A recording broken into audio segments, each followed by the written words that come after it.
Kinumpirma na po ng Department of Justice na inaprubahan na ni Pangulong Ferdinand R. Marcos Jr. ang pagkakasibak kay Norman Tansinko bilang Commissioner ng Bureau of Immigration. Si Luisa Erispe sa detalye.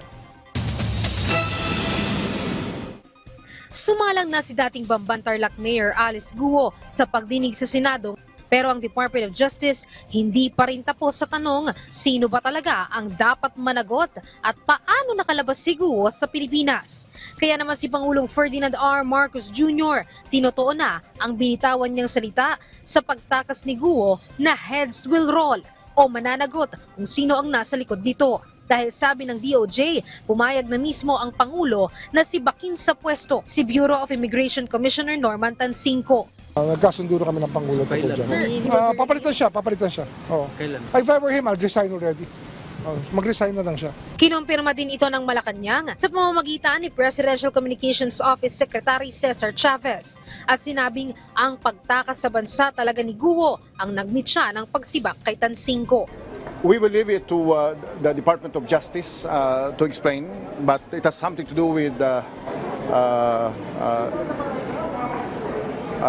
departure of Alice Guo. This is also part of the commitment of the President. Heads will roll because of that issue. Dagdag pa ng DOJ, tila hindi kumbinsido si Remulla sa mga paliwanag ni Tansinko sa pag-selfie ng mga humuli kay Guo sa Indonesia. Kaya tuluyan na rin siyang siniba sa pwesto. Sabi pa ni Remulla, dapat ihingi pa ito ng tawad at tama lang na may managot dito. Si BI Commissioner Tansinko naman, nagulat lang sa anunsyo na tanggal na siya sa posisyon. Sa media niya na lang ito nabalitaan. Samantala, ngayon namang may nanagot na sa paglabas ni Guo sa bansa. Sabi ni Remulla, tuloy-tuloy na ang paggulong ng investigasyon nila laban kay Guo.